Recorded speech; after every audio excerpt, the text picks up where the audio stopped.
we are doing, I think, a really good job, but just understand the responsibility is on the council. We can go into greater depth, have a training, or have somebody come and talk to us more about that, but I just wanted to share that tidbit to you all, newer members, Chief Copeland and Nate, and others who may be coming on board. There is a specific training that the Oregon Government Ethics Commission puts on, which we're happy to share with you so that you can understand. You probably, if you've done your board and commissions training, which is also a requirement, there's some information there. So this hopefully isn't new information, but happy to go into greater depth at a future meeting. But just wanted to mention that as a key takeaway. Any questions on that? Then for the training, is it possible? Parasa Chanramy, YDC member. For the training, I was curious if there's like a recorded version of it where you could watch it asynchronously as well. Yeah, Brian Detman, director. I'm not sure, but maybe we can look into it. You know, it's multiple modes. Is there? Yeah. So Molly Rogers, commission member. I think there is, because all electeds have to do it. So there, it might even be available at Workday. Might take a peek at that. Okay. I do know that because of other roles I have, we have to watch it. Okay. Okay. We can look into that and share it just so folks can do that training. All right, I don't know, Thabiti, do you want to kick us to the next agenda item? You're muted, Thabiti. Can you hear me now? Yep. Yes. Okay.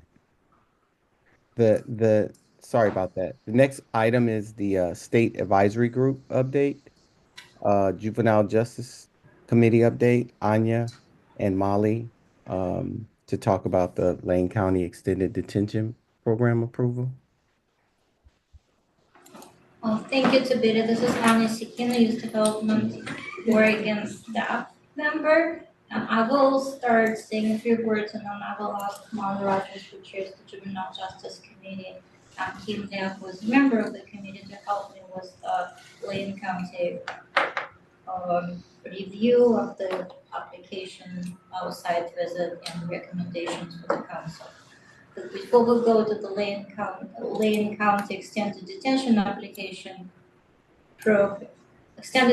Program application, I'd like to mention a couple of things about the other work that the Juvenile Justice Committee is doing, the Thabiti State Advisory Group. So we just got finally our fiscal year 24 federal budget approved by the feds and all conditions removed, which means that we can start planning for the probation reform as we were considering over the last 2 years now. But this is now that we have the funds to do it, this is the work that will start hopefully at March meeting. Yes. Which is what, in a week? In a week. That's awesome. So that's exciting because you probably have been following some changes in federal funding, but so far it's the way it is right now. And then of course the committee will start reviewing the juvenile crime prevention plans that we will be receiving by the end of March, and that's quite a bit of work and undertaking. So always appreciate the work of the Juvenile Justice Committee, and now that we have new council members, hopefully a few of them will have an interest in joining the committee. But now to the Lane County application. And I think, Joe, if you could move to the next slide. Awesome. So Lane County's, Molly, probably we should say a few words about the extended detention program. I didn't realize that we will have so many new members. Should we take it? Yes, we'll take it. Sorry, I didn't really kind of think that we will have a few new members, and this is our fourth detention in half a year. We're learning about it when we can. Sure. So Molly Rogers, council member and the chair of the Juvenile Justice Subcommittee of YDC. what gives me my resume is I'm a 30-year juvenile director for the state of Oregon.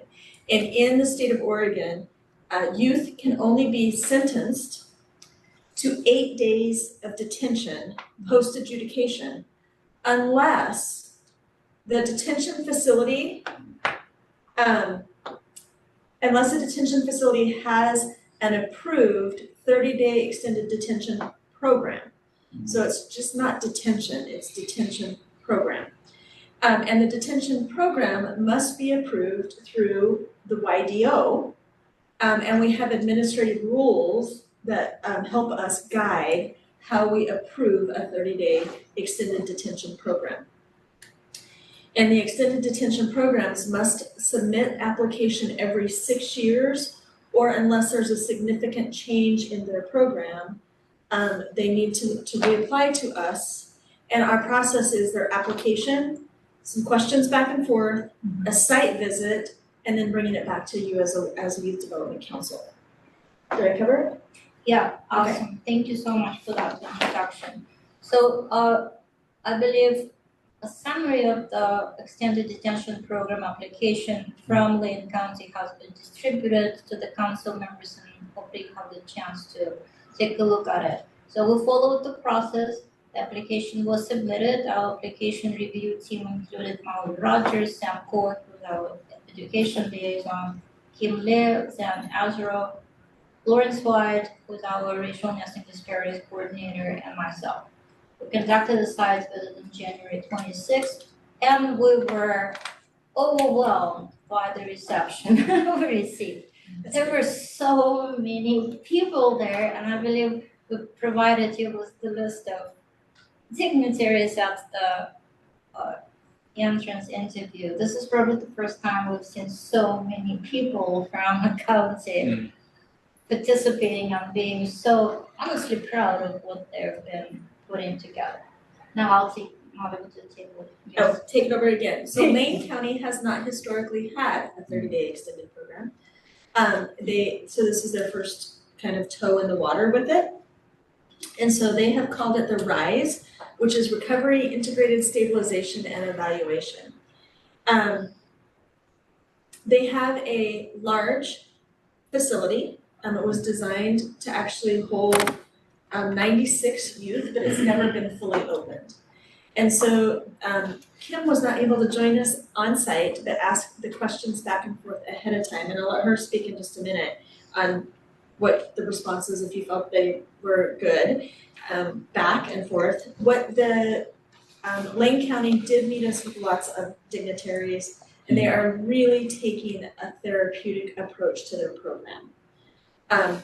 Their detention facility in and of itself has a full gymnasium, it has lots of green space for kids that are in some of their residential and community programs. They have a culinary program, so they have this big, beautiful kitchen that they have. It's a commercial kitchen. If any of you have been in Lane County events, they're very often sponsored by Lane County, you've probably eaten food that has come out of that kitchen because they do catering right out of that kitchen. They have, they're investing in some residential work along the same time. So they have a robust mental health component to the program, and they have a robust medical team to the program. And so after we completed the review, it was really kind of the consensus of the team that was on site that it meets and exceeds the expectations of what the 30-day extended detention programs are. What we also realize is that they've never ran the program before, and so when we go back or have conversations, we'll hear what went well and what their aspirations were and what maybe didn't go as well, because they have some pretty aspirational pieces. So anyway. This is Kim Lett, the council. I again did not get to attend the site visit, but I did review the application, and this is my third application that I've reviewed with the Juvenile Justice Subcommittee. I thought their application was very, very detailed. I only asked 2 follow-up questions, one of which I thought was very unique compared to the other 2 applications I had reviewed was the discussion about medically assisted detoxification for juveniles, which I thought was really fascinating. But I was also slightly concerned because thinking about the visits to the other locations I had been at, I was just thinking about kind of the trauma of a child who wasn't going through detoxification, hearing or witnessing another child going through detoxification. So I had asked the question about, how private is the detoxification process? And the response I received, and Molly and Anya got this response as well, was that every youth has their own room and they're being monitored by a nurse. However, other children not going through the process can audibly hear the child going through detoxification, which is, not ideal, but it's also, understandable. So that was a slight concern, but at least I'm glad that the other children cannot physically see the detoxification process, because I think that would be another level of kind of trauma. And then there was just a minor, I think it was a typographical error, which they had sent over the information, and it really is, honestly, I don't think They fixed it, of yeah, importance. yeah. So It was I'm the not gonna- detoxification part that Yeah. that was the question that was important. So. Yes. Yeah. So, Chair Lewis, I would recommend and move to, so we can open into discussion. I would move to approve the Lane County 30-day extended detention. Okay, is there a second? Second. Or Jeff Parker will second. Okay. Are there any questions or discussion around this motion that's been seconded? Second. This is Parasa Chanramy on the council. A curiosity I had was, knowing that this is, kind of their first foray into expansion, I was curious what the sort of follow-up conversation looks like, sort of like a progress check. Is there like a sort of a regular review cycle that is in place? So Molly Rogers, in the process, we don't have that built in because it would be just the next review process in 6 years if they came back and reapplied. I don't know that they would be opposed to having that conversation. I think they were very proud of their program and excited about it, but we don't have that built in.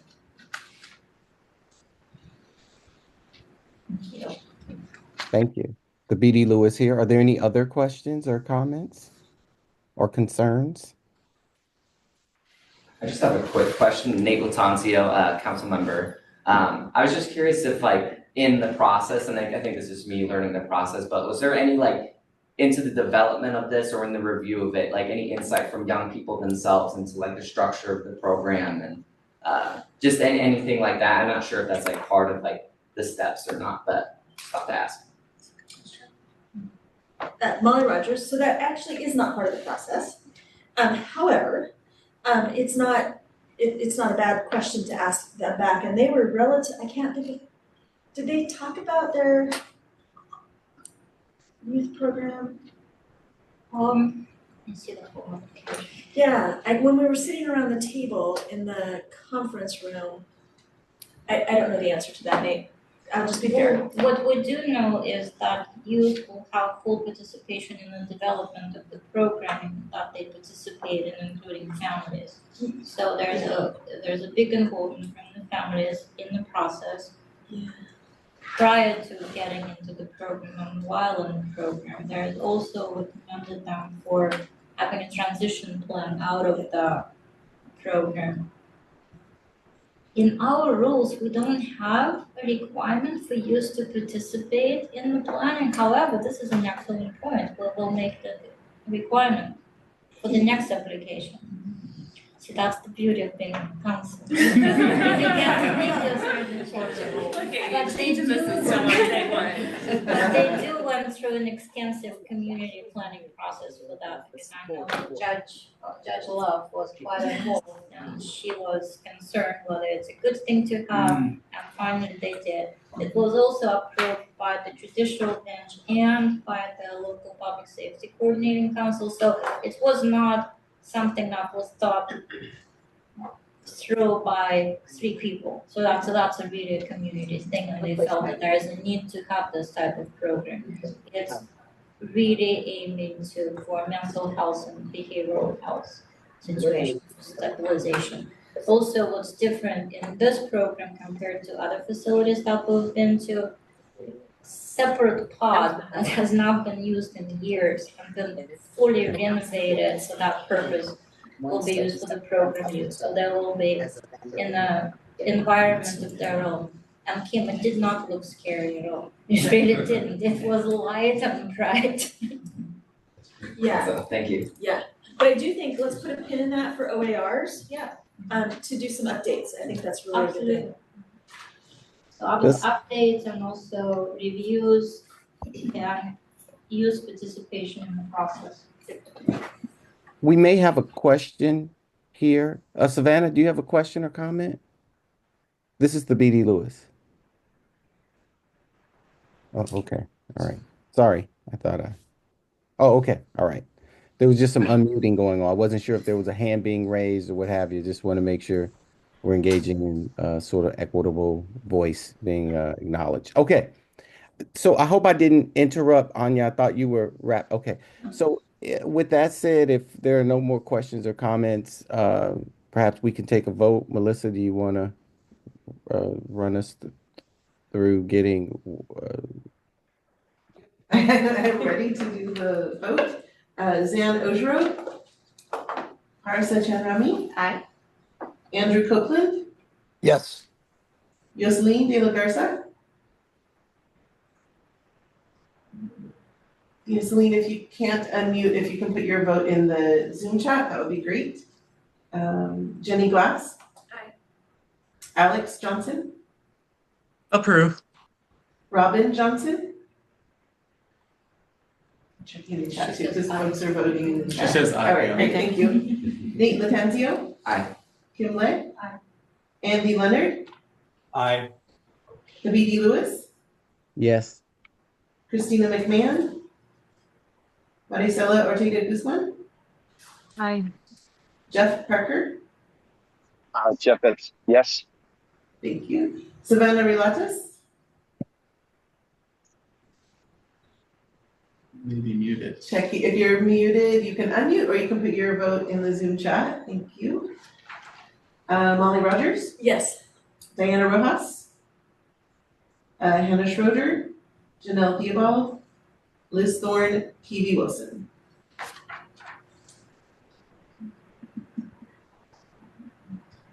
And that passes. Passes? It does pass. Okay. Thank you all for the vote on the Lane County Extended Detention Program. It's been approved. So the next item is a discussion of the request for applications, the RFA update. Paul, and then we'll vote on the tribal reengagement and workforce funding proposal. Paul, take it away. Real quick, Brian Detman, Director Paul, can't remember the order of things on this presentation. Are you just focused on tribal engagement, or are you gonna talk any other RFA stuff? Either one is fine. Maybe start with the Okay. tribal engagement That way we can make piece, sure so we can Jeff get that. Agreed. Thank you. Paul Self, for the record, Associate Director at Youth Development Oregon. So I'm really excited to bring what I think Brian and I started probably 2.5 years ago on a venture of just meeting with tribes outside of the consultation process, but just really just meeting with tribes, learning about what's happening at each of the 9 federally recognized tribes. Back in I think it was 2022 and 23, had really met with open arms, meeting with the folks that really focus on education within the tribes and really learned a lot in that experience. We also, Brian and I, attend regularly, I'd say most of the time it's the 2 of us attending the government to government education cluster, which is a quarterly meeting that happens with the education directors for each of the 9 federally recognized tribes that reside here in Oregon. And it's been a really cool adventure. And one of those conversations that we've heard both at the government to government, but also just in dialogue with folks is how do tribes better access the funds that we offer in the competitive process. We've changed some of our competitive processes along the way to help try to encourage that work. Currently, we have one federally recognized tribe that receives several of our competitive grant funding processes. A conversation through all of that the past couple of years has been around how can we really provide some direct funding to tribes. And I'm excited today to bring a project that has been developing over the last 8 or 9 months in partnership with the Higher Education Coordinating Commission, or HEC. And so I'll give you kind of a general overview of it, and we're going to ask for some votes as with our policy that the council approves the process as well as the funding allocation to this work.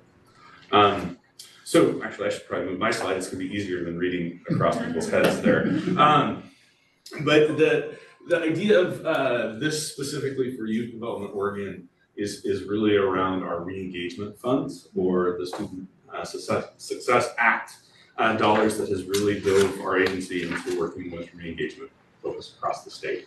So the Tribal Youth Workforce and Re-engagement Grant proposal is really a proposed interagency partnership between us, Youth Development Oregon, or the division, and the Higher Education Coordinating Commission, Office of Workforce Investment. And just for context, especially for those who are new, HEC, or the Higher Education Coordinating Commission, has about 8 different offices that operate out of it. So this is a very specific office within that organization. And the focus is to directly support youth re-engagement and workforce development services for tribal youth and young adults in each of the 9 federally recognized tribes. And this initial engagement, as I shared a little bit with each of the tribes, has occurred kind of twofold.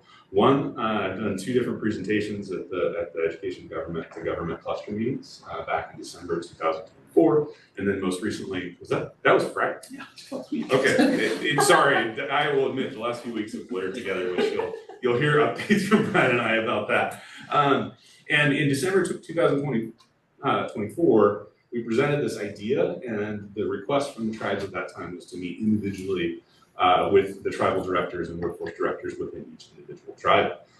Just as a reminder that each of the tribes operate very differently, and they're a sovereign nation within our state. And so honoring that sovereignty, honoring that work is really important to kind of just the consideration of the tribes, and that's what we've intended to do.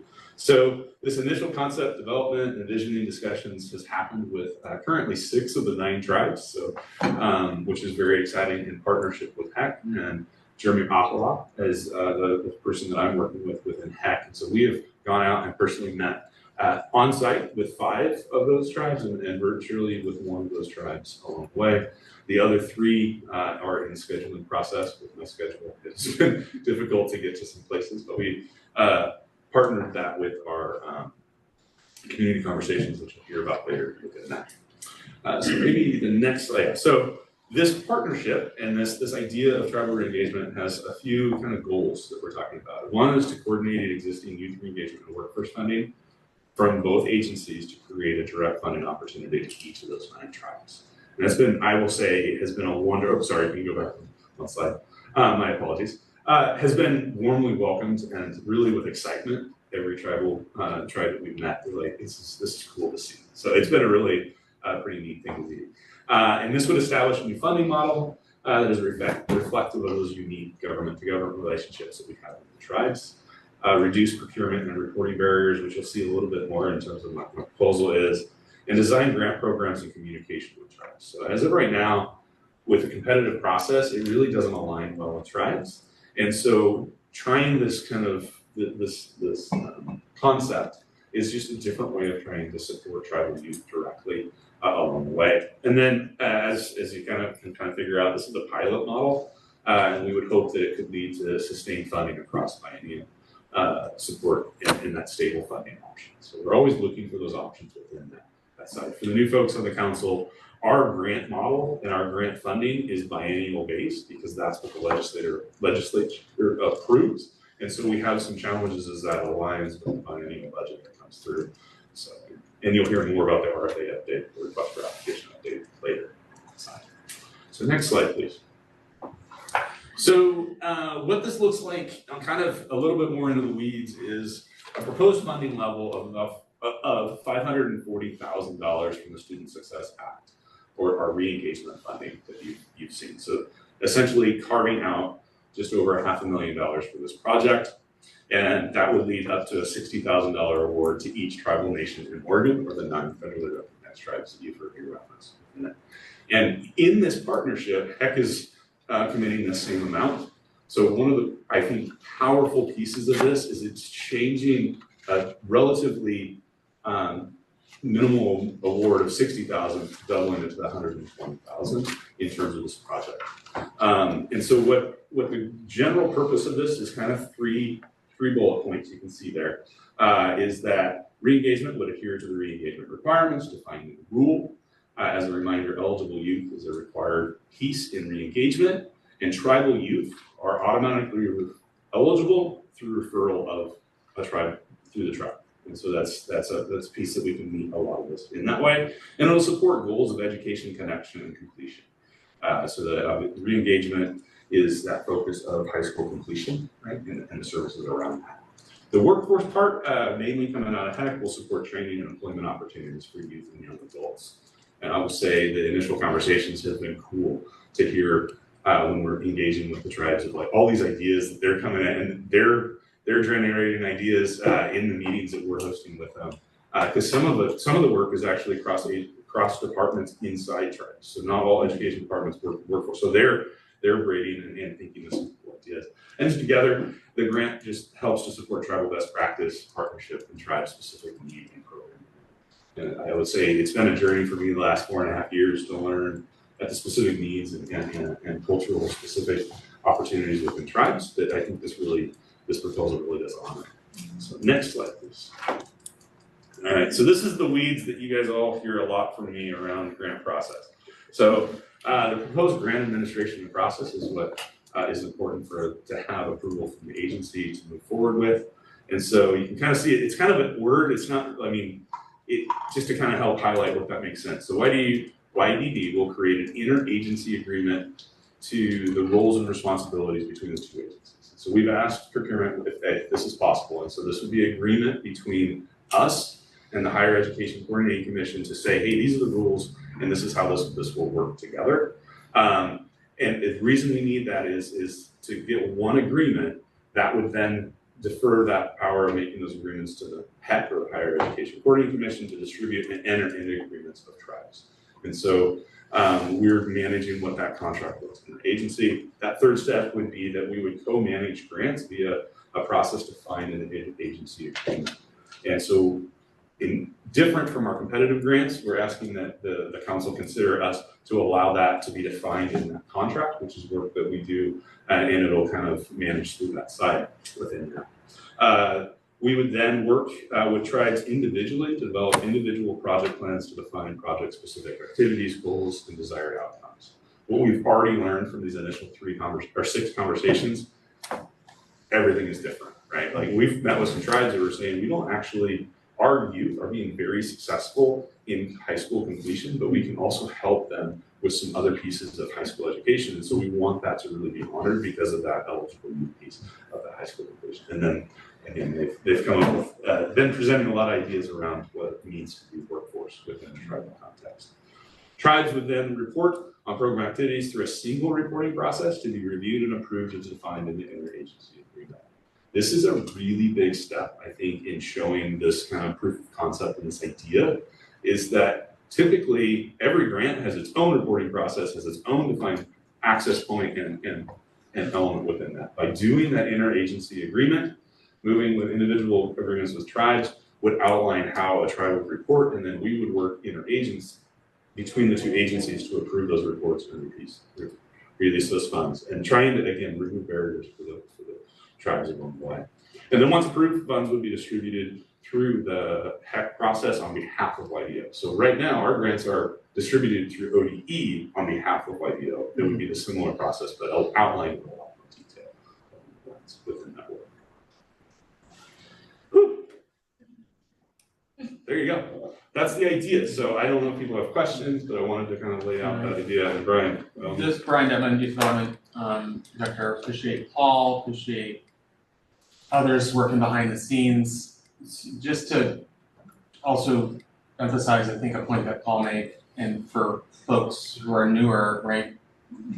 I mean, it's not so long ago, right? 2-ish years ago when we were, I think, doing the, now my brain isn't gonna work, but we were doing the land acknowledgement piece, right? Starting meetings with the land acknowledgement for tribes, and that felt important.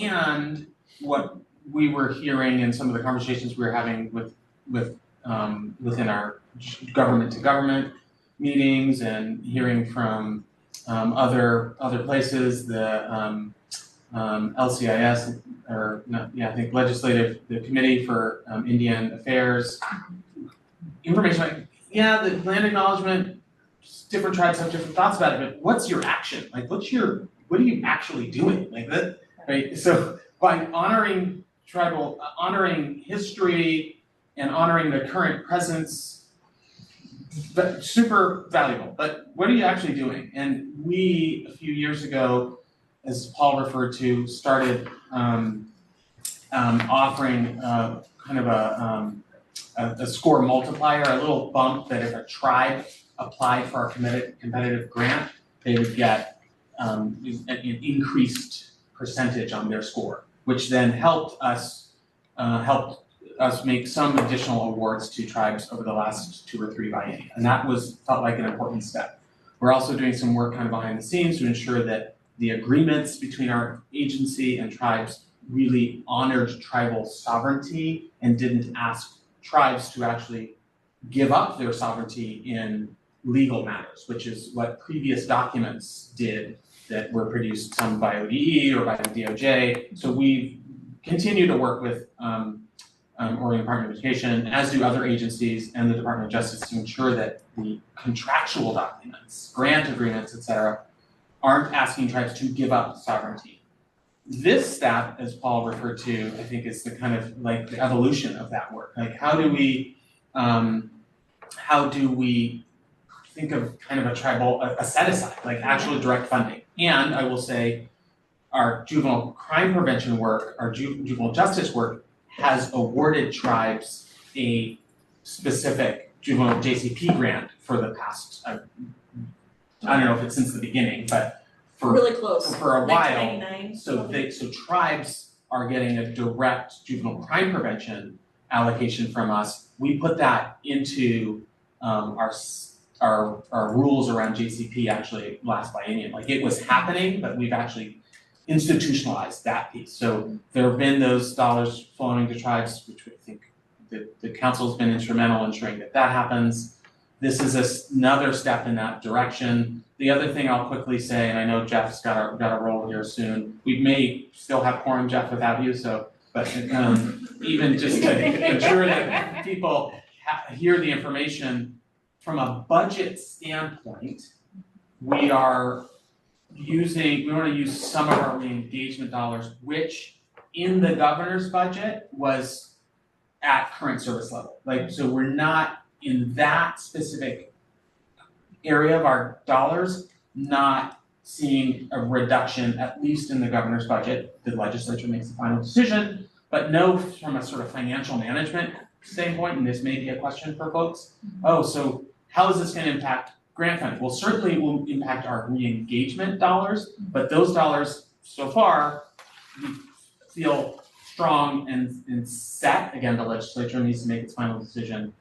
We're not using community investment dollars or juvenile crime, we're using re-engagement dollars, which feel of our state funds fairly stable. And to Paul's point, by having a partnership with Tech, we really can leverage their dollars and our dollars together, right? So a $60,000 investment toward 9 tribes, $540,000 is, we feel like a really strong investment, and that partnership really allows it to be leveraged even further. So just wanted to make the budgetary connection for folks who are like wondering are we taking money and how's that going to affect? If we had tribes applying for dollars, which we have in the past, that we could see bigger grants perhaps, but this means direct dollars going to the tribes. They're not competing in the competitive process around re-engagement.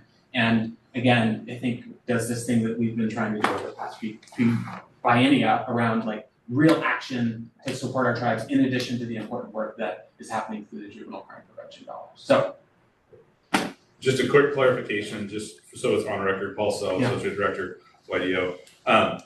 This still does not affect if a tribe wants to apply in the competitive grants in any of our RFAs. These are dedicated funds. So a tribe could still apply in re-engagement if they're willing to do additional funds within it. They would be very similar requirements in that they would then follow our competitive grant process along the lines. So just a kind of a quick clarification on that to make sure that we're aware of that. And there is still a multiplier in our RFA process, the competitive process for. What's the percentage? Prior biennium, it was a 10%. Because of some analysis that we looked at, we landed on a 5% multiplier at the statewide ranking of the RFA.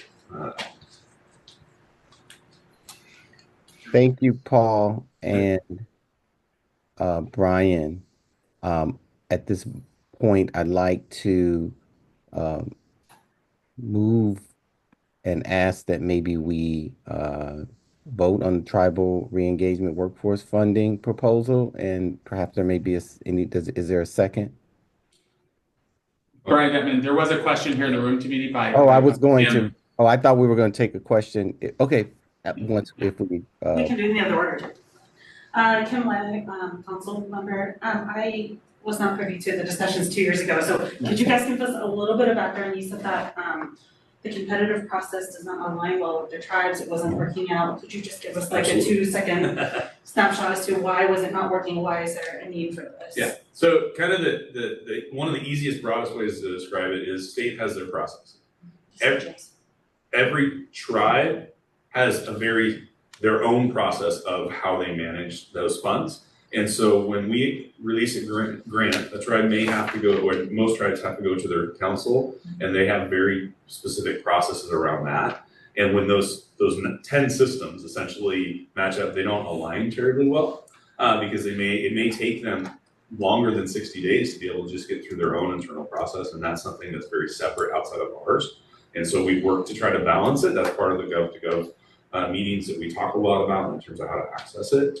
And so there's just, it's working with 9 very separate systems, independent, sovereign systems along the way with that. Yeah. And Kimla, council member following up. And then my second question for you is, since this is distributing roughly 60K from YDD, and then 60 from TEC, was there any concern among those 9 tribes or 6 that you met that, well, mine is bigger, my tribe is bigger, your tribe is, like, was there any of that? And are we concerned at all about, for lack of a better word, inequity among the 9? No, so there's 2 typical models with the kind of direct support that goes to tribes. It can be based off of population or set off a set amount. And we landed on the set amount, which is equal across all tribes, very similar to what we do with the formula funding in that element. And I think depending on the situation, I think tribes have been very open to the process. And I think one of the things that I didn't anticipate, honestly, through these initial meetings, we weren't even calling out the potential of what this could look like as a new model of partnership between two agencies and all that work. And so I think there's a very strong buy-in of like, let's try that, let's see if this can work, and then and see where it can take us from that. So that was an exciting, unexpected element to that. Oh, again, sorry, also for the record. Chair. Hey, Jeff Parker for the record, just a point of order. Am I still needed for a quorum? Because I am standing outside Senator Wyden's office and I'm now 5 minutes late. You are good to go, Jeff. Thanks for checking in. Thank you, everyone. And I would enthusiastically vote yes for this proposal. There you go. Thank you, Jeff. We'll mark that on record. I have a quick question. So, first of all, I want to thank you both for hearing the conversations over the years regarding empty rhetoric around these are the lands of blah, The question is though, so I was reading the proposal. The goal is that YDC will help or work with them in teasing out the budgetary or, I mean, I know it's going to work with existing programs, but regarding re-engagement, but is the idea, I was getting the sense of some conversation around building out uh, the use for the 120. Is that right? Yes, Paul Sell, for the record, if I'm understanding your question right, that 120 will be an equal distribution available to all of the 9 federally recognized tribes. And in the process, prior to leading to an executed grant agreement, we'll build that plan with them. And so thinking of some of the examples that we've met with, there was some of the tribes that we've met with have this is an amazing opportunity for us to bring in kind of a workforce connection as an incentive to young people graduating, because they're seeing that as a kind of a piece. So that would be what they would propose in that plan, as long as it met within the re-engagement and requirements set forth in statute within that work. Other tribal conversations that we've had is around, we could get into the high school and utilize this as really some direct service pieces to help increase that graduation rate within that, because that's re-engagement dollars, and we're excited about that element, which then the workforce may be a different layer. So really, it'll be 9 very specific projects to the tribe, and that's one of the powerful pieces of this, is it allows them to create it and not sell it in terms of a competitive process, because I don't understand a lot of the processes that happen in the tribe, which just you're open to learning and engaging with folks. And so it kind of opens that door. So, and Thabiti, I don't know if I answered your question, but that's what I was assuming your question was. Yeah, thank you. Thank you. Okay. Thank you. The goal is putting some skin in the game and assisting in how to maximize the resources if needed. Exactly. And one of the powerful things that we've learned already traveling together between 2 agencies is us walking in together and saying we are the 2 that will represent this work as we get it off the ground it's been very like a stress reliever for everybody in the room. They're like, oh, I know the 2 people we're going to be working with, we're going to engage it.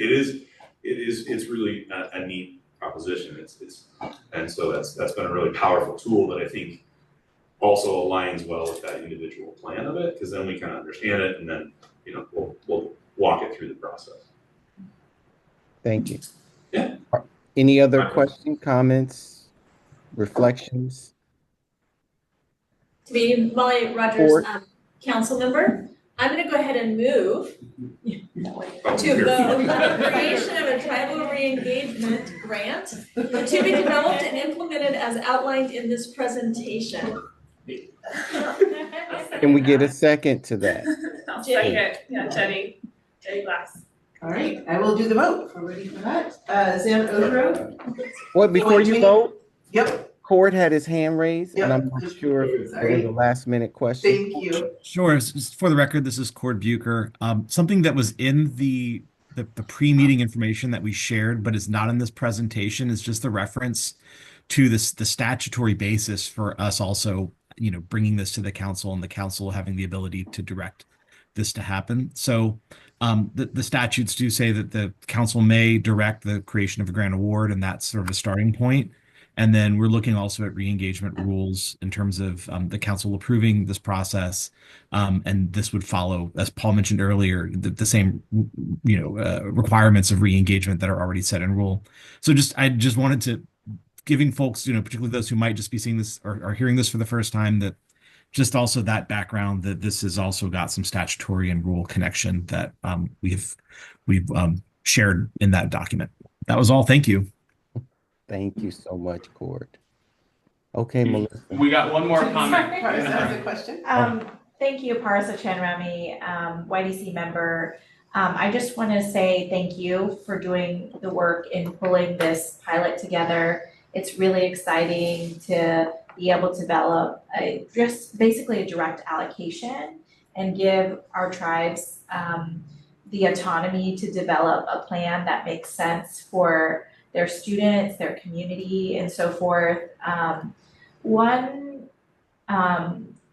consideration I was just thinking about, because I'm deep in the Oregon Department of Education reporting stuff, is as you're streamlining reporting between YDO and HEC and what that means for your tribal partnerships.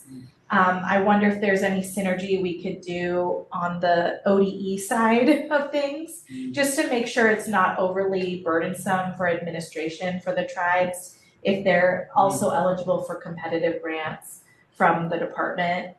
So just something to put out there in the ether to think about as you build out this plan. Yes, and also for the record, I think you're hitting on something that's been kind of evolving. So when I took this presentation, when we jointly took this presentation to government back in December, we had this idea of doing 2 separate agreements. And so because it was going to be quicker to get through the process.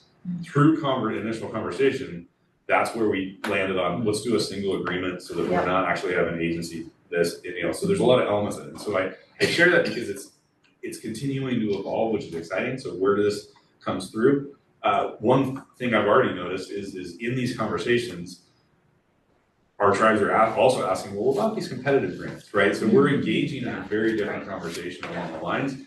And so hopefully it'll structure it. We chose HEC to do the tribal agreements because they actually have some already in place around the workforce that are models specific to the tribe. And just so that folks know, especially if you're new, every grant agreement or intergovernmental agreement is specific to the actual person signing that or the tribe signing it. So there is some work that happens within that. And so that's where we wanted to start within that. I also feel, I want to make sure that people know kind of where, because Cord is also on this presentation, I forgot to mention this. So Cord, as some of you know, Brian and I have been traveling for the last 3 weeks. So Cord has graciously joined this project to help with the interagency agreement, so some behind the scenes stuff. So he's helping navigate a lot of the work that I'm just not at a computer to be able to do. And so it's really a joint project that Cord and I are working to get that interagency, because that's that first major step for us. Excellent. Awesome. Ready? All right, Zan Augerot. Parasa Chanramy. Aye. Andrew Copeland. Aye. Jhoselyn de la Garza. Jenny Glass. Aye. Alex Johnson. Aye. Robin Johnson. Check the chat. She says No, aye. got it. Okay, thank you, Robin. Nate Lattanzio. Aye. Kimlet. Aye. Andy Leonard. Aye.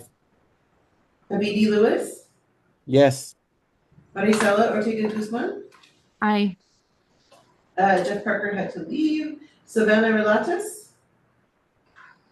Aye. Thanks, Savannah. Molly Rogers. Aye. Diana Rojas. Hannah Schroeder. Jenell Theobald. Liz Thorne. Keeve Wilson. That passes. Well, thank you. Wonderful. Thank you, Paul and Brian. Cord, would you take us through, please, the agency budget and legislative update? And I know lunch, if it isn't already there, will be there soon. So, Cord, aye. Real quick, hey Thabiti, it's Brian Detman, Director. I wondered if, we're a little bit behind, but we're moving. There were maybe a few more quick updates related to the RFA that Paul can make, and then we'll move to Cord. I don't know, just about where RFA released, or I don't know, like a minute or two. Absolutely. So appreciate that conversation around the tribal sovereignty. So shifting gears in terms of our competitive grant, again, Paul Self for the record, shifting gears to our competitive grant process, or our youth grants portfolio. And for those that are new, we offer, this biennium has been roughly $30 million in grant awards through a competitive process through what's called request for application, or RFA. And for each one of those funds that are specific, then we create what's that request for application, or RFA process. So the council has previously approved all of the work that's moving forward. Just kind of an update. Appreciate the grants team. It has been in the trenches, I would say, for the last couple months. Our RFA lead writers are working to refine 3 of the RFAs. So re-engagement opportunity, the new job and work readiness, grant and then the community investment. And where we are at with that is we are right on the cusp of getting it to the Department of DOJ, Department of Justice. Sorry, I'm in the soup. So, and what the reason that goes out there is for what's called legal sufficiency, because some of our grants are over 250,000, which is the cap of the state to not have legal sufficiency. We have chosen to go through the entire legal sufficiency process for all of our grants to create that flexibility as we manage through it. One of the biggest shifts, and I think you've heard this in another presentation from me, is that these grants will be released sequentially to really help that we didn't get flooded. We had over 400 applications this last biennium, which was a lot to manage at one time. Yeah. So we anticipate releasing re-engagement opportunity in the coming weeks. Followed closely, which was a shift from what I think I took whenever we did this process approval, is the job and work readiness grant will be followed closely behind that, and the community investment grants would be the third of the three large RFAs to be released. One of the big shifts of that was the community investment, because community investment is where we are targeting or where we are dedicating our federal funds or our Title 20 funds to, and we want to see what happens across the national level with those funds, and to move that back and move forward with the job and work readiness felt like the most appropriate stage within that. And just as kind of a reminder that this is one of the impacts of staggered release to help with the process, and hopefully will help us get through each of these individual grant processes in general, is it does lead us to a staggered intent to award, which is the official notification of that and the grant processes. So we had to kind of make some decisions around what makes sense best for the system, as well as honoring that sovereignty, honoring that work for our organizations. And so that's where we're at. So more to come, but feels like it's really strong. It's been fun watching it go through the procurement process, because it's like kind of more changes in terms of like, oh, this is a typo versus like big concepts. So I would say the team has just been outstanding in really knowing the process and aligning this work together. Okay, thank you. And Paul, I apologize. I'm so adamant about trying to stay on time that I completely. You're totally fine. Brian's looking at me, so I knew he was going to say something. Forgot the most important. Everyone wants to know about the RFA updates, and so I apologize for that. So, okay, so can we move to Cord, providing an update? Okay, all right. Cord, if you would please give an agency budget and legislative update, my friend. Sure, thank you. This is for the record. Sorry. Oh, got it. And I think Brian Detman will also be jumping in at times. Here's kind of what we'll cover in this presentation. So we'll give you some updates on our budget. Brian actually presented yesterday to the Ways and Means Joint Subcommittee on Education, and might update you on that. Got some updates on legislation that we are watching, and then we also want to give the council some time to talk about other bills that they're looking at, or any reactions to some of the bills that we talk about today. Next slide, please. So some of this we shared at the last council meeting, but we've got a little bit more information here. This is kind of broad updates on our budget. So the governor's recommended budget reduced general fund dollars for grant making by about 2.1 million. And the governor's budget indicates that these cuts would come out of community investment and juvenile crime prevention grants, if the legislative adopted budget ultimately reflects the governor's recommendation. I'll kind of jump to the bottom, and one thing that I'll note here as we're talking about this is we'll talk about the governor's recommended budget, but we'll also talk about the legislative process, and the legislature, the Joint Committee on Ways and Means, will ultimately be the ones who adopt a budget, and so they'll make the final determination of any reductions to our budget. And so all of what we're sharing today is what we know now, and a lot of it is subject to potential change. So to the second bullet here, some of the funding that was in our current service level budget, which is the starting point for the governor's budget and also the starting point for the legislative budget, was funding that should have been phased out. We caught that after the governor's budget came out, and we flagged it for the legislature, for the Joint Committee on Ways and Means, and they will determine whether this funding is retained.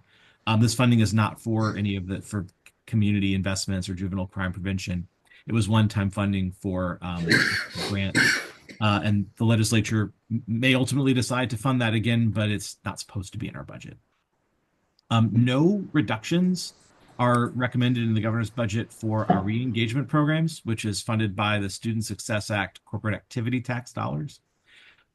There's the Title 20 funds, which are federal funds that pass through to us to support the community investment grants.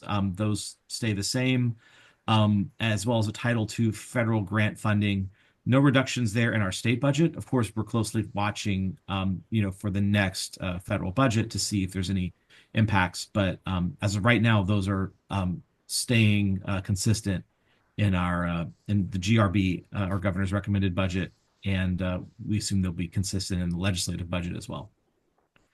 Our operations budget is unchanged, except that there is in the governor's budget an additional position included, and the budget hearings are underway. So Brian presented yesterday, and we have maybe a couple of follow-up items that we're going to provide to the committee, just some additional information about our grants. But I think that the committee was really interested in hearing about our work. And again, the final budget will be determined by the legislature. We will, I think, hopefully by the June meeting, have a pretty clear sense of where things are landing. And I assume if we have updates ahead of that meeting, we'll share them out. Next slide, please. Can I ask a question? Yeah, sure. Cord, question. Jenny Glass. The additional position, is that defined? Did you all ask for that? What is that? Yeah. Sure. Yeah. Sure, thanks. So Cord Bueker again. So that position, what we asked for was the continuation of a limited duration position that was the Future Ready analyst position, which is slated to end at the end of this biennium. And in part, we had asked early on for a couple of things that we see as having emerged through both of the work of Sally Deck, who's the person currently in that position, and just broader work that we envision the YDD doing that we think this additional position would be really critical to support. And so we've got a description of the roles of this position that we've shared as part of our documentation for our proposed budget. But one of the three priorities are really continuing to support and grow our work convening grantees. So re-engagement has really been where that has started, but we've seen it, come to involve more and more of our grants, and we see our role as a convener and really a table for bringing together not just re-engagement programs, but other youth-serving programs as being something that has shown a lot of value for our participants, and I think adds another dimension to our grant making. We also see an opportunity to use that convening as a platform for more professional learning, both bringing in training and things that grantees want to learn about, and also supporting professional learning community for youth-serving programs. We also see a lot of potential benefit to have more capacity dedicated to youth council members and youth leadership broadly in our grant programs all the way up to the council. So we want to do more to support recruitment and just the engagement of our youth members of the YDC. We see other, youth advisory committees and youth leadership tables, both in state government and beyond, that one that we are actually legislatively tasked with working with, which is ODE's new Youth Advisory Council. We want to have a stronger interface with those. I think those can also be potential pipelines for young people who want to move from that, which is more focused on high school students, to moving to the council. And then in our grant programs, I think that there's more we can do to really support youth leadership at the program level, and to also develop on-ramps to youth leadership tables and the Youth Development Council from YDD or YDO funded programs. So that was a lot, but basically convening collaboration of grantees, supporting professional development and training for grant programs, and supporting youth leadership and youth council membership, all sort of rolled up into one tremendous, fantastic position. Okay, great, thank you. Yeah, let's keep moving.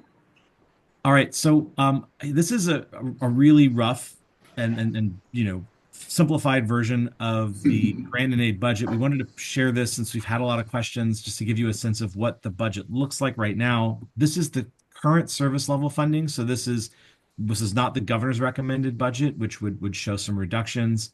This is also the numbers that the legislature is starting with. So you can see juvenile crime prevention, youth investments is sort of encompasses a few things. It's community investment grants, as well as the new jobs and work readiness grant. Our what's historically been known as violence and gang prevention grants, or violence reduction, as we're now calling it. All those three are bundled up in youth investments. You can see over on the right, I've put the funding source. GF is general fund or state general fund dollars. Youth investments is where the Title 20 money is used. You can see re-engagement here, shows you that's the other funds. Our federal grants, that 1.3 million is not actual federal dollars. That is what we call limitation, or it's budget authority. So that's enough money or enough authority to be able to spend all of the federal grant money we might receive within a biennium. The actual timing of the federal awards for Title II funding does vary. But that essentially represents 2 full federal fiscal year awards, and a little bit of extra, because often there are federal funds that are carried over from previous biennia. And then the community schools there, that's one that we've talked about in the past. It's a very, very small grant. It has historically supported 5 small school-based programs. It's been a direct award. I just wanted to show that as well, since it's not really part of any of the other categories. So what you see here are the basically 5 areas where we have grant and aid funding. If there are reductions to our general fund budget, which is what the governor has recommended and what the legislature will determine, those reductions would impact the first 2 lines, which is juvenile crime prevention and youth investments, which is community investment, job and work readiness, and violence reduction grants. The governor's recommendation of 2.1 million represents about a 10% reduction. And so that would look like, you could probably do the math, but essentially about $700,000 reduction in JCP, and about a 1.4, almost $1.5 million reduction in youth investments. And about $900,000 reduction, because that youth investments number does include Title 20, which would not be reduced. So kind of ran through that, but just wanted to kind of give you the visual of the dollars, and I can answer some questions if folks have them.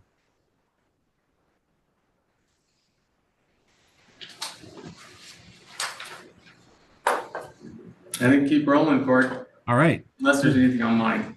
Well, Brian, I'll pass it to you if you want to speak to the testimony you gave yesterday. Oh, yeah. Well, I'll make it short because I know we're getting close on time to give people a break. Just kind of stand up a little bit. But yeah, was able to testify yesterday. Molly was online as well. And it's very nice. Molly blew it. She didn't show up in person. Molly was there. And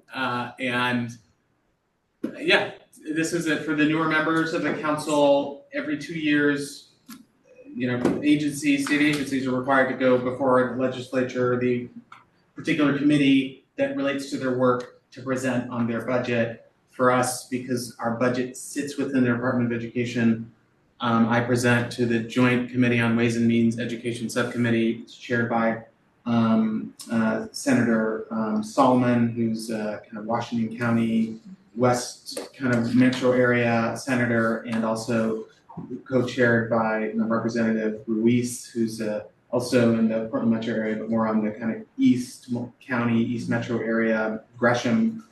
And we've presented to this committee, obviously for years, but these are 2 new co-chairs.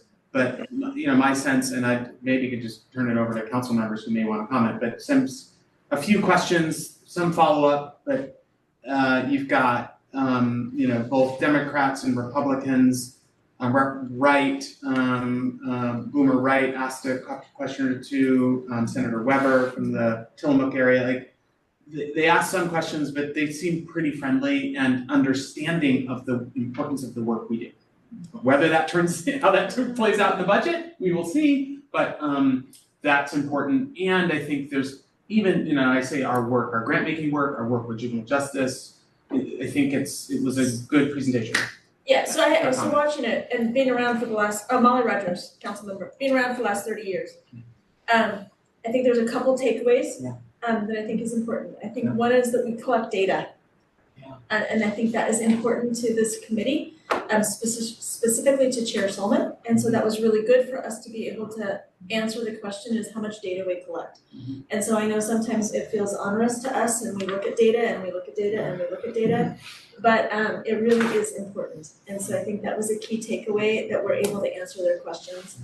But I'm also going to ask a question, and that is coming up in 2 weeks is public testimony on behalf of the Youth Development Oregon budget, and what role, Brian, can council members play in the public budget process? It is a 3-minute moment. I'm just gonna really call it out. And yet, I think it really is important if we have the opportunity to testify, what could that look like? And can you give us some guidance on that? Well, I'll say Brian Detman for the record, and Cord also jump in. Cord can jump in with the specific dates here in a second, just so you have those on your calendar. So 3-minute moment, so you can sign up through the Oregon Legislative Information System to actually testify and say something as either as an individual yourself. And if you are also there and saying I'm a council member, you can talk about the importance of and impact of the work we're doing. We could post meeting, think about if there's some kind of key talking points. But signing up and testifying, number one. Number two would be, and we did this, I think last biennium, or maybe it was 2 biennia ago. We kind of did a letter, so you can just put on record a kind of written, like the council could just say, hey, here's our sense of the importance of this work and impact for young people across the state. And so we did, and I think it was last biennium, a just letter that was on behalf of the council, probably signed by the chair at that point, but had everybody's names kind of in the margins so that it was clear that it was from the council. So those are 2 things. I think the third piece for those of you who are also here representing an organization, whether it be a county or a community-based nonprofit, you have the opportunity to encourage the individuals who are supported by our work, right? So whether they be youth or families or others, to potentially show up and say, hey, this is how this work is impacting folks in my community, right? So it could be a young person, it could be a parent, it could be just a community member or partner. So I think those to me are kind of the 3 ways, either showing up, testifying, we could decide on some kind of joint letter, or if your organization is willing to get folks to present in some, or testify in some fashion, that's also an option. Cord, do you want to say something about the dates? And if there's anything you want to add? Yeah, I was double checking. So the Cord Bueker for the record, the ODE budget bills, which are SB 5515 and SB 5516. I believe 5515 is essentially the grant and aid bill. 5516 is the administrative or operational funding bill. Have public hearings on March 26th and March 27th. And I think we'll probably get something out. We should be able to get something out by early next week that has a little bit more information, just maybe some guidance for council in terms of sharing the word, and if you'd like to share, some testimony, what the parameters are for that.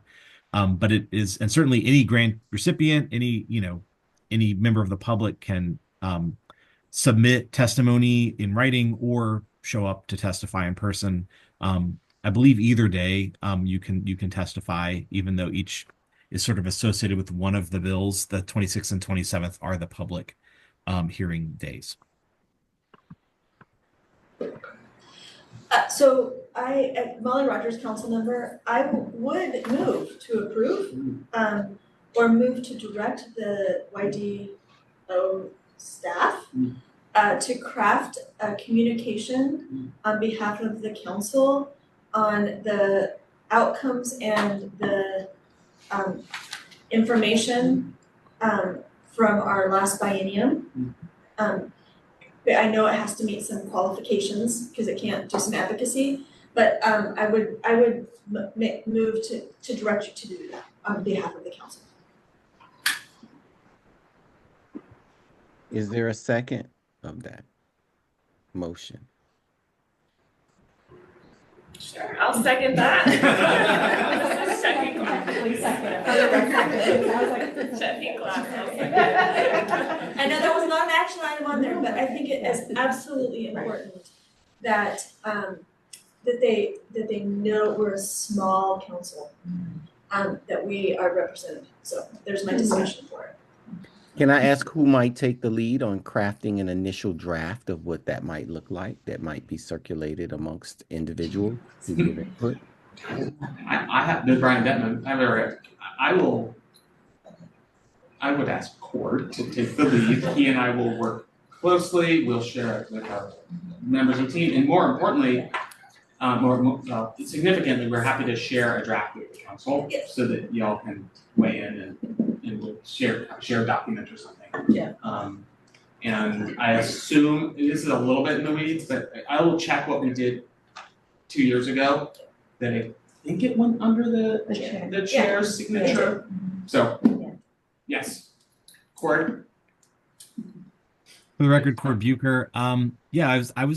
I was expecting Brian to say he was going to take the lead, but I'm happy.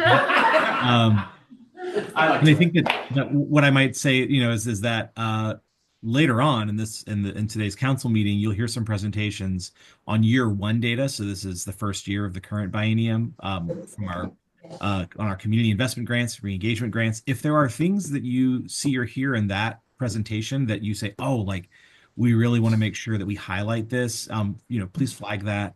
You can always, follow up and let us know. But there's a lot of information coming. And I think that the biggest challenge with this is just trying to really refine it to the most important and impactful things that we should highlight for the committee. And I think that's very doable, and I think appropriate information for us to share. Shall we go on to bills? Well, Thabiti, if I know if there are other questions, and then we got to do a quick vote. Yeah. There you go. Any questions? Melissa. Great. Make a column for this vote. Sorry. Augerot. Parasa Chanramy. Aye. Andrew Copeland. Jhoselyn de la Garza. I'm hearing something online. Or type in your response if you. Or type in your response. Maybe Leonard, if you can type that. Okay. I'm gonna go back. Andrew Copeland. Jhoselyn de la Garza. Jenny Glass. Aye. Alex Johnson. Robin Johnson has voted yes in the Zoom chat. Nate Lattanzio. Aye. Kim Legg. Aye. Andy Leonard. Aye. Thabiti Lewis. Yes. Christina McMahan. Maricela Ortega Guzman. Aye. Alex affirmed in the chat. Thank you. Jeff Parker. Savana Rilatos. Aye. Molly Rogers. Aye. Diana Rojas. Hannah Schroeder. Jenell Theobald. Liz Thorne. Keeve Wilson.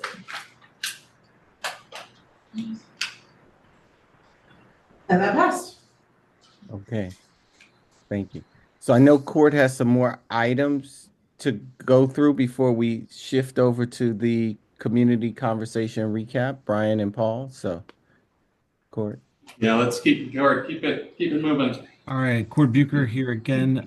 Sorry about that. I jumped the gun. I just thought I was like, yeah, we'll do it. But thank you for the motion passing it. So this I won't read through all of this, but I'll highlight a couple of bills. I wanted to give folks a list of what we've really been watching this session, and really focus on some of the bills that are currently moving. House Bill 3004 is not currently getting a hearing, but we expect it might. This one was a really community-generated legislation tasking the division with creating a youth violence prevention program. There are some things with the original language that would be really challenging to implement. And as we've had conversations with the bill sponsor, with Representative Nelson, and with the Oregon Advocacy Commissions, who really were the ones who brought community together to work on this legislation and some other stuff. We identified that there may be an amended bill that gets posted, and there could be a hearing on it. So we're watching that, and we feel like what they're looking at now is, rather than instructing us to just launch a program, to actually do some evaluation of current violence prevention work, including our existing grants, juvenile crime prevention programs, a lot of different community work already happening, to assess, what's happening now, what's working, and to come back and report on that, and perhaps, look to develop something that's really well informed by the research and community voice. So that's one that 3004 is one you might want to watch, just because it could get a hearing and may evolve. 2347, this is a bill that I believe maybe it's one of the juvenile directors had flagged, or I can't recall. I feel like I got forwarded the email, but we've been watching this. It's a program currently housed in DHS, but there was some interest in this as something that could actually be a good fit for our work. We're just paying attention to it to see what that might look like. Other bills, one that we are now supposedly going to be added and named in an amendment, House Bill 3199.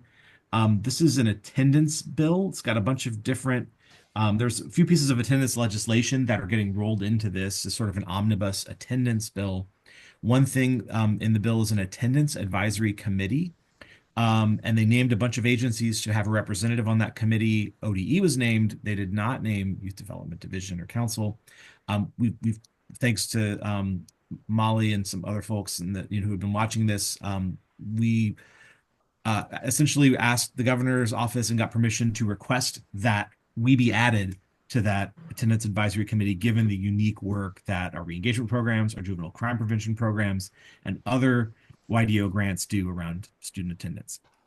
And so we hope to be added in a future version of 3199. We've been watching Senate Bill 734, although no hearings have been scheduled. That would have an impact on juvenile facilities. There are a number of bills also around prevention of substance use disorder that we're paying attention to as close partners of the ADPC and the System of Care Advisory Council, where we might get pulled in to do some work around those in the future, potentially. There are some other bills at the bottom that have not moved.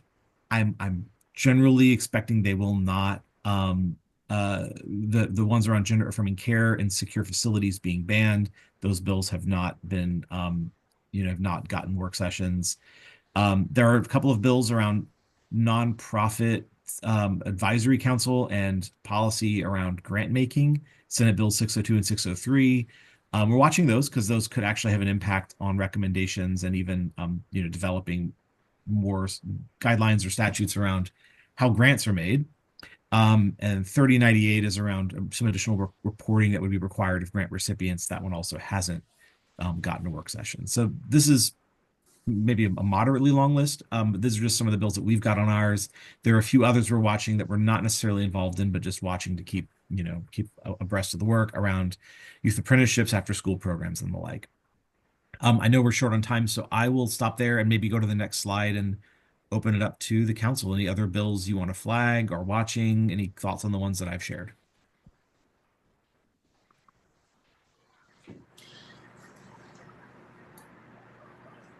And Molly Rogers will provide an update. You can go ahead and take 734 off the watch list.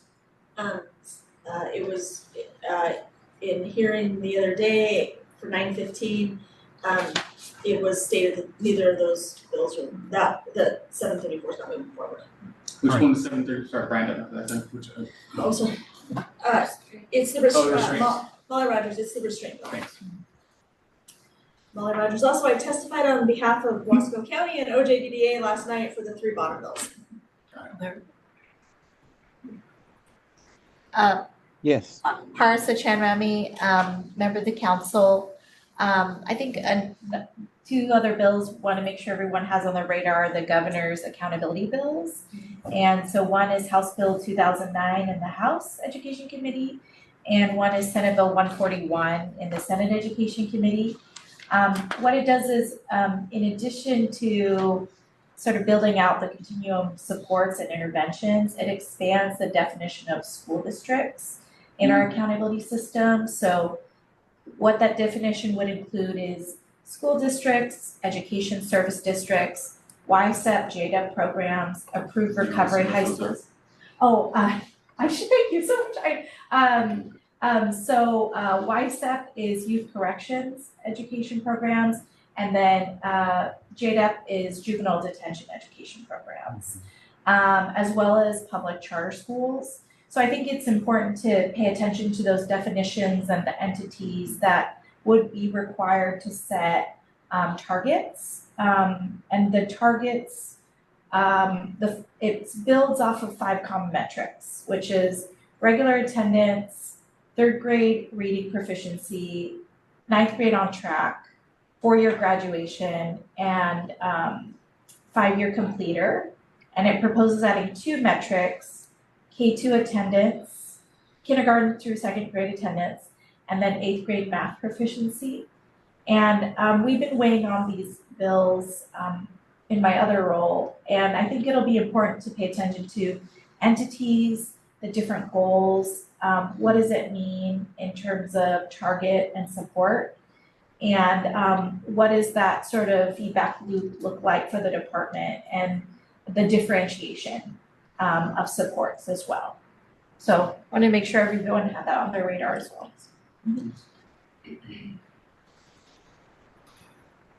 Okay, thank you. Cord, is that? That concludes my presentation. Thanks, Okay. everyone. I'll pass it back to you. Okay, Thabiti Lewis, Paul and Brian, would you sort of lead us through a sort of community conversations recap, if you will? Yeah, maybe I'll just start us off because I know we've been making you sick for like almost 2 hours now. So for those in person, so we want to get you. Thanks to so many folks here in the room and online for really, and Paul for taking a lead on organizing this statewide community conversation tour. To Nasia, who's probably also online, did a ton back, logistics and behind the scenes, and Melissa as well, and grant managers who attended with us. Did I say my name, Brian Detman, for the record? So this is a quick slide that just shows the different areas where we were able to visit.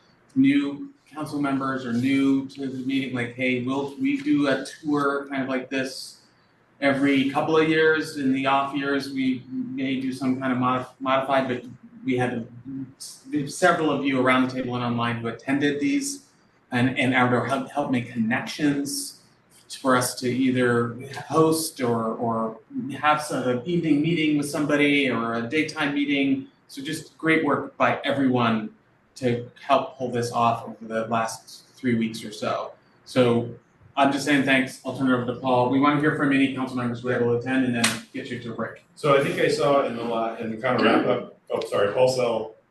I think I saw in the wrap up email, we had over 400 registrations for these events. I will say every event we had was at about where we thought registrations would be based on that. And so just great appreciation to the council members who showed, the grant managers for addressing questions behind the scenes as Brian and I took off to the next place in that event. I think we've heard really positive things from everybody we engage with. I think one of the for me personally, in terms of my role with the competitive process, the clarity and transparency that we heard from folks in the room seeing that information, and then just the appreciation of that was, I think, a really positive piece, at least from the general feedback I had in terms of that work here. Thanks, Paul. Again, Brian Detman real quick. So just to say, our goal was to share information about a bit about our strategic plan and some of our priorities, and also to share, Paul shared particular pieces around our request for applications. So just so for those who weren't here, those are our primary goals, and the takeaways for us were, as Paul said, I mean, super appreciation that we were able to show up in person, take time with folks, the transparency about the information, and just good recommendations and further connections. Or, hey, you should check out this youth gathering that we have, or hey, have you heard about this organization? Hey, we're here and we didn't know anything about you. Or hey, you're willing to sit down and build relationship with folks in Jackson County and their juvenile department and some new leaders there. Or J in Central Oregon, where we were able to visit one of their facilities that supports young people who are navigating homelessness and houselessness. So, and meeting tribes who showed up to our meetings, and also their specific meetings that Paul and other staff were with. So I'll close my mouth. Council members or staff. Yeah. This is Kim Lattanzio, council member. It was my first community conversation. I attended one in Portland on February 18th. I thought that the information was fantastic. It was I wish I had attended that as my first ever YDC meeting instead of after a year and a half. So everything makes a lot more sense. So if you didn't get a chance to, did you get a chance to? No. Oh, darn. There's a recording, watch that, because everything makes a lot more sense. But, even so, after hearing it, I'm like, oh, okay. I was thinking, I kept putting myself in a position of someone who's getting this for the first time. And that was not a sense that I got when I was chatting with the folks in the room kind of near me, once they found out I was a council member and they wanted to chat with me. Most of the folks there were recipients already.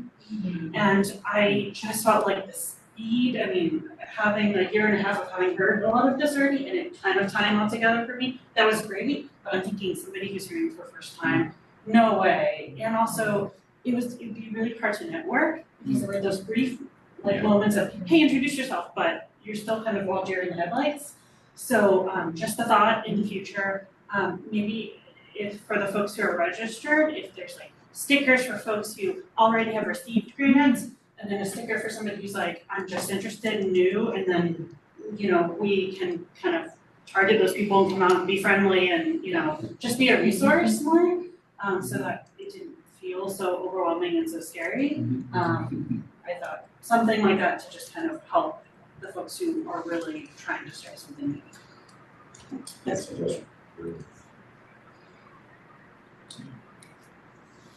Okay. Is that finger to me, Brian? No, so anybody online? Sorry, Brian Detman.